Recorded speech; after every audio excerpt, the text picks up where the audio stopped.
সুবহানাল্লাহ, আলহামদুলিল্লাহ, আল্লাহু আকবার, লা ইলাহা ইল্লাল্লাহ।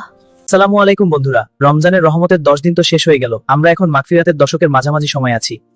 ভাইয়া, আমরা তো প্রথম 10 দিনের আমলগুলো করেছিলাম, কিন্তু ভিডিওটা বন্ধুদের সাথে শেয়ার করতে একটু দেরি হয়ে গেল না? দেরি হলেও সমস্যা নেই রুকু, আমরা আজকে আমাদের পুরো 30 দিনের আমল চার্ট সবার সাথে শেয়ার করব ইনশাআল্লাহ।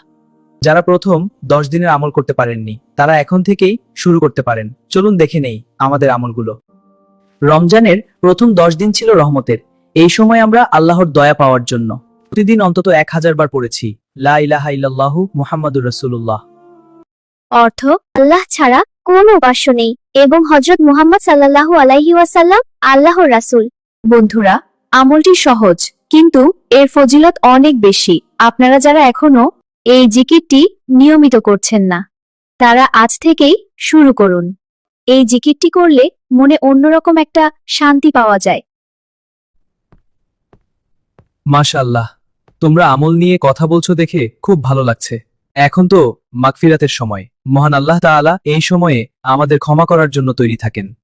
আব্বু, আমাদের বন্ধুদের মাগফিরাতের এই বিশেষ দোয়াটি আরো একবার শুনিয়ে দাও না।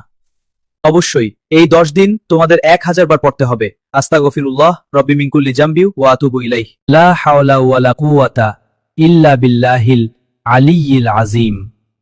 আব্বু, এটার অর্থ তো অনেক গভীর, তাই না? জি। তাহলে এটার অর্থটাও একবার বলে দেন। আচ্ছা, তাহলে শোনো। অর্থ, আমি আমার প্রতিপালক আল্লাহর কাছে আমার সব গুনাহের জন্য ক্ষমা চাই এবং তার কাছেই তওবা করে ফিরে আসি।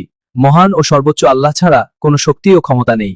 এই দোয়াটি মাগফিরাত, গুনাহ মাফের জন্য খুবই ফজিলতপূর্ণ।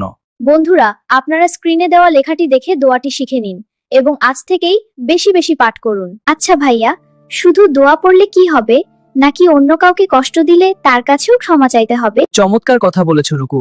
আল্লাহর কাছে ক্ষমা চাওয়ার পাশাপাশি মানুষের কাছেও ক্ষমা চেয়ে নিতে হবে। ভাইয়া, মাগফিরাতের পর তো নাজাতের 10 দিন আসবে, তাই না? তখন আমরা কি পড়ব? ঠিক বলেছ রুকু। নাজাতের 10 দিন আমরা জাহান্নাম থেকে মুক্তি চাইব আর জান্নাত লাভের জন্য দোয়া করব। আর তাই আমরা 1000 বার পড়ব আল্লাহুম্মা ইন্নী আসআলুকাল জান্নাতুল ফিরদাউস।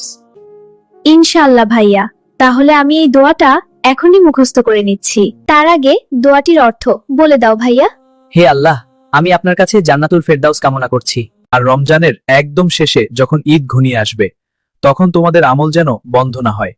শেষ 3 দিন অন্তত 81 বার তাকবীর পড়বে। আল্লাহু আকবার, আল্লাহু আকবার, আল্লাহু আকবার, লা ইলাহা ইল্লাল্লাহু, আল্লাহু আকবার, আল্লাহু আকবার, ওয়ালিল্লাহিল হামদ। আপনারা আমাদের জন্য দোয়া করবেন যেন আমরা সবগুলো আমল ঠিকভাবে করতে পারি। বন্ধুরা, ভিডিওটি কেমন লাগলো? ভালো লাগলে অবশ্যই শেয়ার করবেন, যাতে আপনার বন্ধুরাও এই বাকি দিনগুলোতে আমলগুলো করতে পারে।